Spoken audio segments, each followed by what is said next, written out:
Welcome to our channel. Today we're diving into 40 surprisingly handy food hacks from Grandma that you'll regret not knowing sooner. These aren't your fancy foams and emulsions kind of tips. These are the battle-tested practical tricks that'll make you think, why didn't I think of that?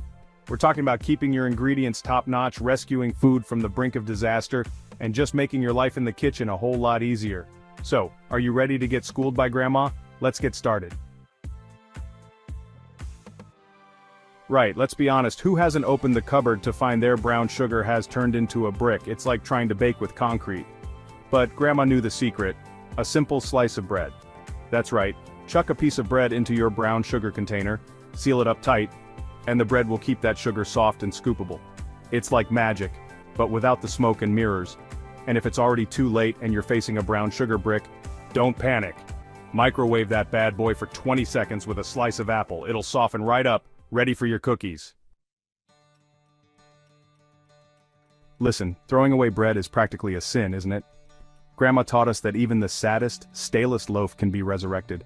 A little sprinkle of water on the surface or a quick wrap in a damp towel, then into a preheated oven at 180 degrees Celsius for 5 to 10 minutes.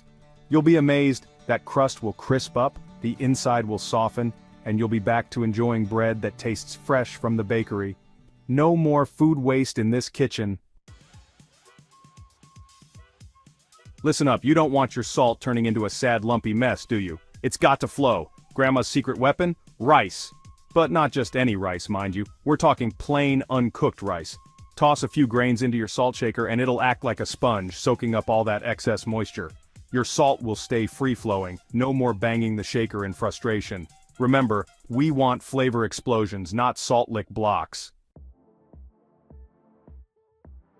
Now, wasting milk is a cardinal sin in any kitchen. It's like pouring money down the drain.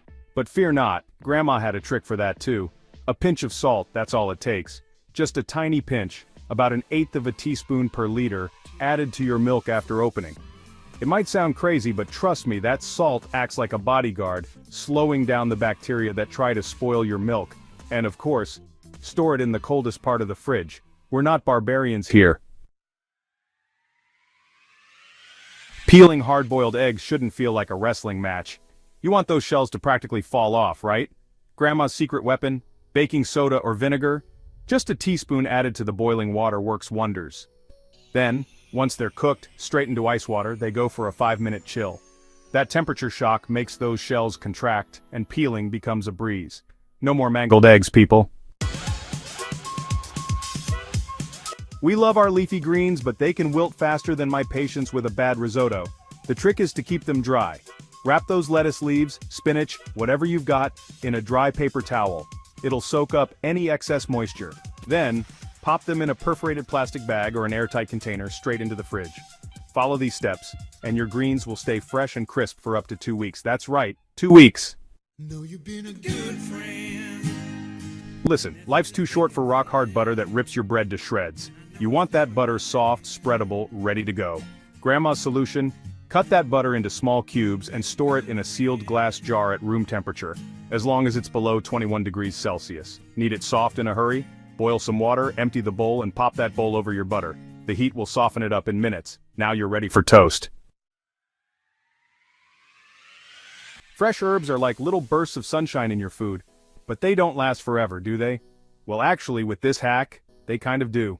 Chop up your parsley, cilantro, basil, whatever you fancy. Then pack them into ice cube trays. Cover them with olive oil or melted butter and freeze. Now you've got flavor bombs ready to go. Just pop them out and add them to your dishes. Genius! We love cooking with garlic and onions, but those lingering smells, not so much. Grandma had a solution for that too, of course. Grab a stainless steel spoon, run it under cold water, and rub it on your hands. The metal works wonders, neutralizing those pungent odors. No spoon, lemon juice, or white vinegar will do the trick too. Know you've been a good friend. Bananas are like the teenagers of the fruit bowl. They go from green to overripe in the blink of an eye. But we can slow down that ripening process thanks to Grandma's wisdom. Wrap those banana stems in plastic wrap or aluminum foil. This blocks the ethylene gas that speeds up ripening. Keep them at room temperature, away from other fruits like apples and tomatoes, and you'll have perfectly ripe bananas for days longer.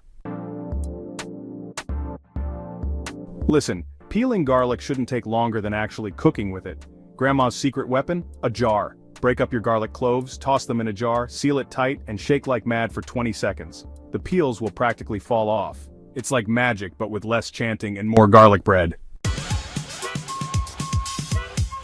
Honey, that liquid gold can sometimes turn hard and crystallized, but don't throw it out. Grandma taught us to gently reheat it. Place the jar in a bowl of warm water, not boiling, for about 10 minutes. And whatever you do, don't microwave it. You'll ruin all the good stuff in there. Now your honey will be smooth and ready to drizzle.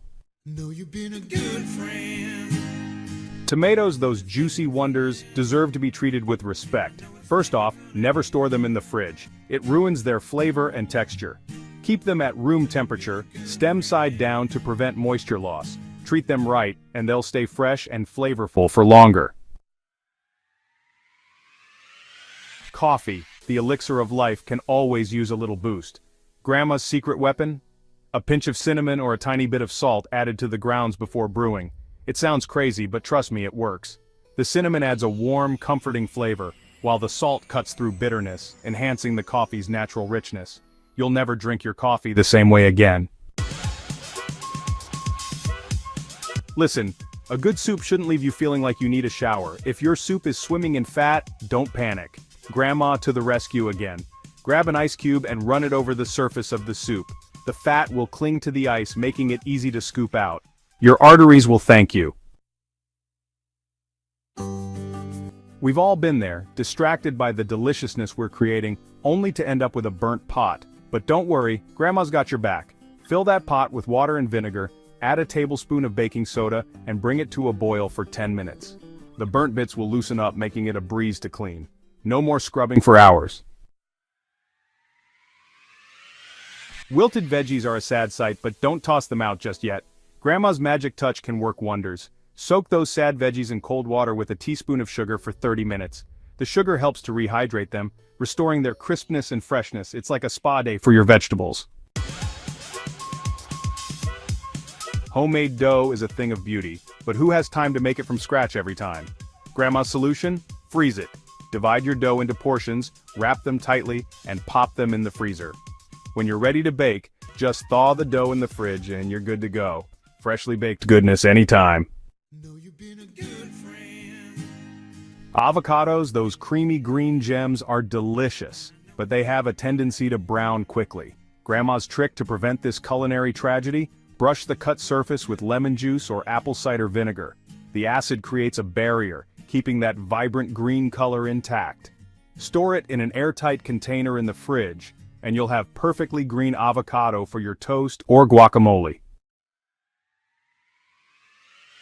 Reheating pizza can be a risky business. You want that crust crispy, the cheese melty, but nobody wants a dry, cardboard-like disaster. Grandma's secret? A cup of water. Place a cup of water in the microwave alongside your pizza. The steam will keep everything moist and delicious. No more pizza disappointment.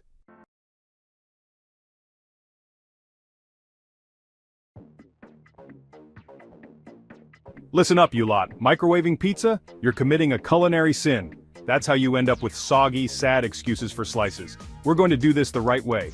Get a skillet ripping hot, like your temper when someone burns the bechamel.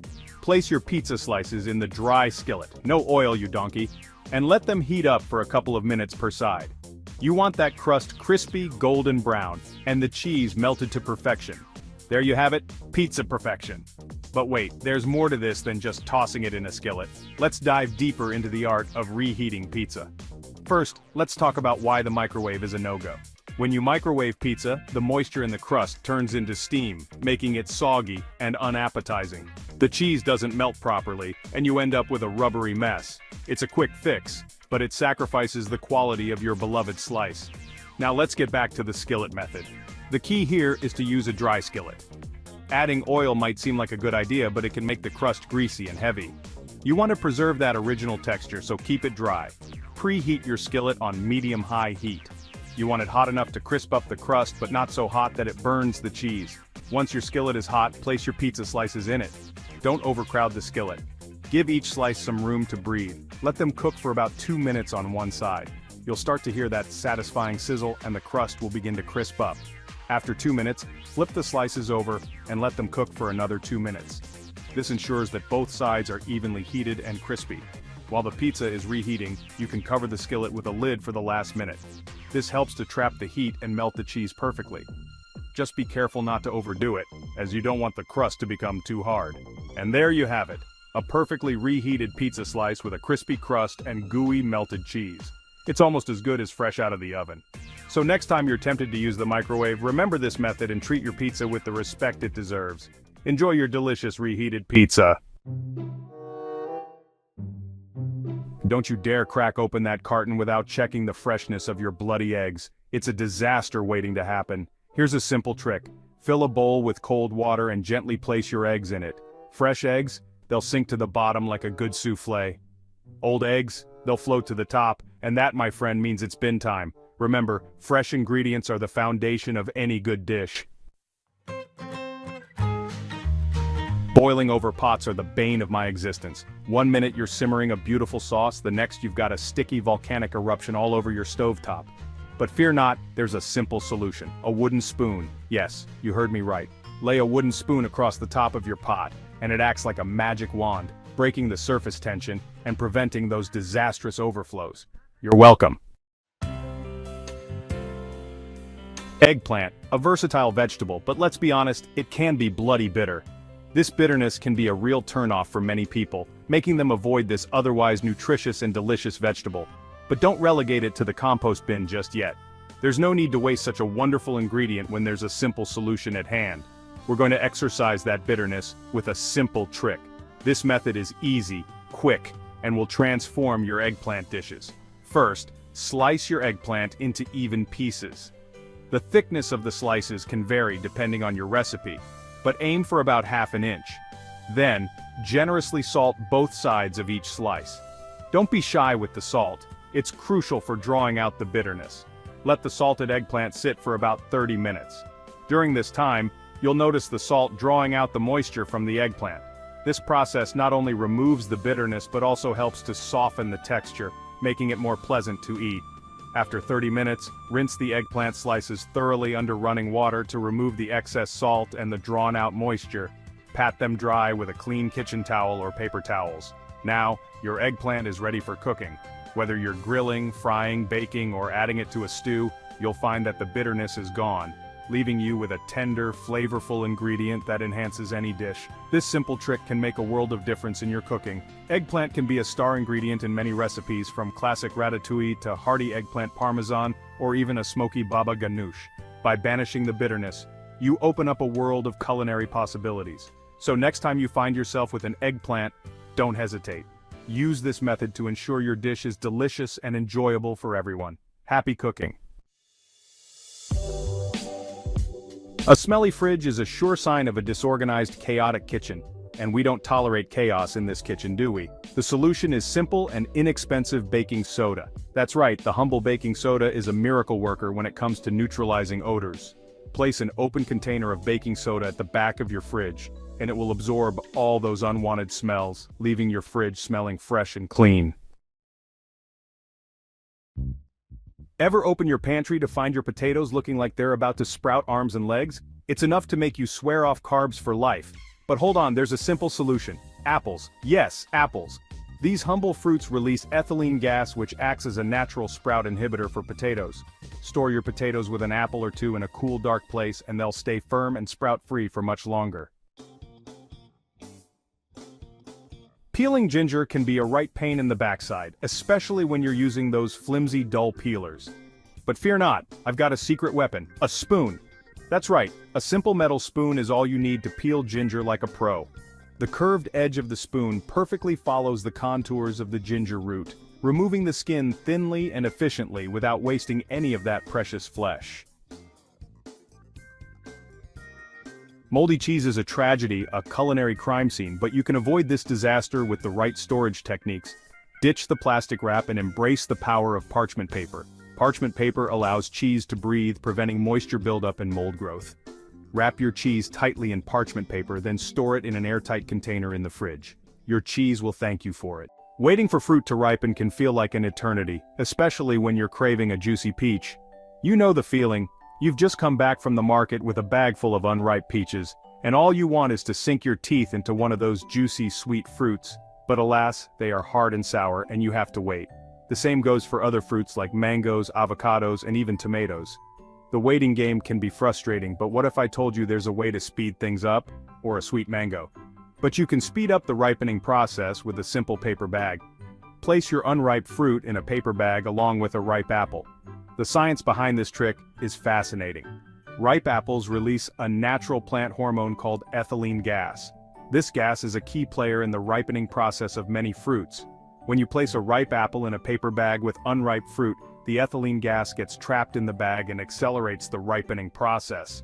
It's like giving your fruit a little nudge to ripen faster, or banana. These fruits release ethylene gas, which acts as a natural ripening agent. Close the bag loosely and store it at room temperature. Check your fruit daily and you'll be amazed at how quickly it ripens. The paper bag trick works wonders not just for peaches and mangoes, but also for avocados, pears, and even tomatoes. Just remember to keep the bag loosely closed to allow some air circulation. This prevents mold from forming and ensures that the ethylene gas can do its job effectively. So, next time you're in a hurry to enjoy your favorite fruit, give the paper bag trick a try. It's a simple, natural, and effective way to speed up the ripening process and satisfy your cravings sooner. Happy ripening! Soggy cookies are an abomination. You want your cookies crisp, crunchy, and full of texture. And the secret to achieving this? A slice of bread. Yes, you heard me right. When storing your cookies, place a slice of bread in the container with them. The bread acts like a sponge, absorbing any excess moisture and keeping your cookies deliciously crisp. So there you have it, 40 of Grandma's best food hacks to make your life in the kitchen a whole lot easier. Remember, these tips aren't about being fancy, they're about being smart, resourceful, and respectful of your ingredients. Now go forth, put these hacks to the test, and impress yourself with your newfound kitchen prowess. And remember, if you can't stand the heat, get out of the kitchen. Just kidding, with these tips, you'll be running the kitchen like a boss. Thanks for watching. We hope you found these food hacks from Grandma as useful as we did. Don't forget to like, comment, and subscribe for more tips and tricks to make your kitchen life easier. See you next time.